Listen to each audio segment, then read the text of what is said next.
Black Mass came out in the year 2015 and was directed by Scott Cooper. The film tells the true accounts of Irish mobster James Whitey Bulger, played by Depp, who helps an old friend in the FBI take down the Italian mob, while also wreaking havoc on anybody who crosses him and becoming one of the most notorious gangsters in history. James Joseph Whitey Bulger Jr. was born September 3, 1929, in Boston, Massachusetts. He went on to become the boss of the vicious Winter Hill Gang, as well as an FBI informant. Once the feds closed in on him, he went on the run in 1994 and evaded police for 16 years. He was eventually arrested in Santa Monica, California in the summer of 2011, and, just 7 years later, was killed in prison from being beaten to death. Bulger was so notorious, he ended up in the FBI's most wanted list in 1999, right behind, who wouldn't have guessed it, Osama bin Laden, who was most famous for taking credit for the September 11th attacks on the World Trade Center on September 11th, 2001. Hello everyone, thank you for joining me today, and we are going to talk about Black Mass, but before we get into the review, I will let you know there will be spoilers ahead, so if you haven't seen the film, go check it out, and then come back to the video. Now that you've been warned, let's get into the review. I must say, if you're a fan of true crime or mobster flicks, I think you can really get into this movie. Some of the events have been fictionalized for the film, as well as characters and places, but I don't think it deters you from the film as a whole. What are my positives? What do I think about it? Let me tell you.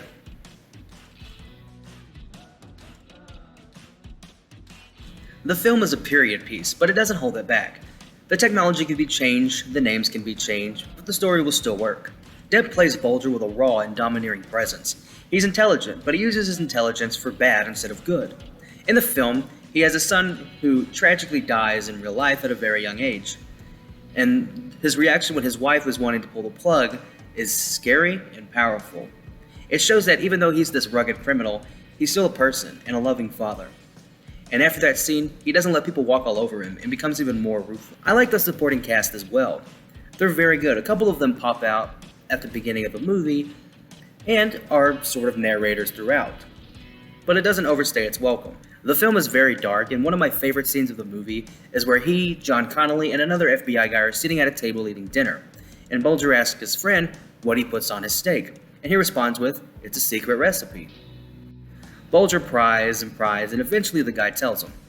But Bulger brings up the fact that he said it was a secret. He wasn't supposed to tell anybody. And in this lifestyle, a little secret can mean life or death. And Depp steals the scene. He's menacing, he's intelligent, and he knows what he's doing. But he plays it off as, oh, it was all a big joke. And it scares the FBI. And they realize who they're messing with. And it's a very powerful scene. I don't have very many negatives of the movie, but I wish it was more graphic. A lot of these movies always allude to graphic stuff, but never show it. There are some very brutal scenes in this movie, however. They're kind of cool. But I wish there was more.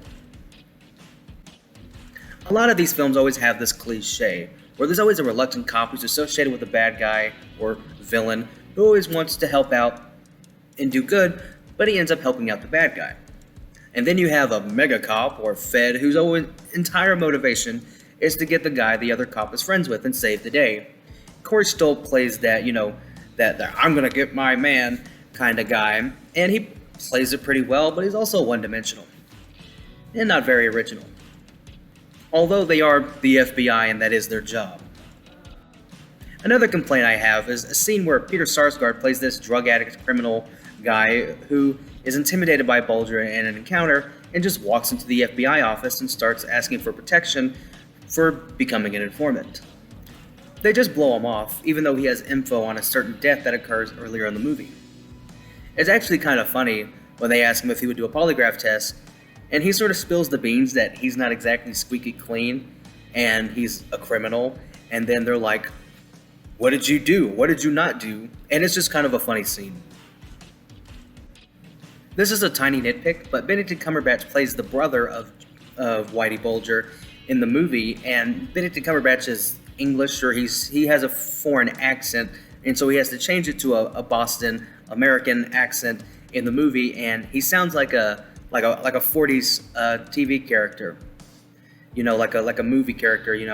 He has that very nasally American accent that he's trying to do, but it doesn't quite work. It's just a tiny nitpick, but it's something to point out in the movie. When you first start the movie, it starts out in 1975, and then it transitions over several decades. But it doesn't really say when it's, the 80s or the 90s specifically. It always just seems like it's constantly 1975. It does point out that, the years sometimes, but it's not very prevalent throughout the movie, and you blink and you'll miss it. In the end, they all go down. You get the FBI guys go down, the gang members go down, Bulger goes down, but Bulger does evade the police, like I said early on in this video, so he doesn't get caught so many years later. A lot of these guys do build a case around him. They ended up telling a lot of the information they need to know, and they build a case on him. Several of them have gotten life sentences, many of them got reduced sentences, and some of them still live in Boston today. If I had to ask for more of the movie, I wish we would have got maybe a little 15-minute stretch of him evading the police over the years, or when they catch him, they talk about it in like a courtroom scene or something, and it shows him trying to evade the police, and then finally him getting caught in the movie that shows him getting caught in a parking garage and everything, dressed up in solid white. It is kind of funny. And the picture I showed early on in the video is the one of them taking out of the building. But either way, my final thoughts on the movie are, if you're looking for a fun crime thriller, about real life mobsters, or you just like mobster movies in general, I think you'll really like this one. It's not perfect, but it is raw and atmospheric, and I think if you're a fan of those movies, you'll really enjoy it. That's why I'm going to give it a 4 out of 5. Thank you guys for watching, thank you for listening, and next week I will be doing my review on Four Brothers, so look out for that. Until then, I'll see you in the next one. Bye.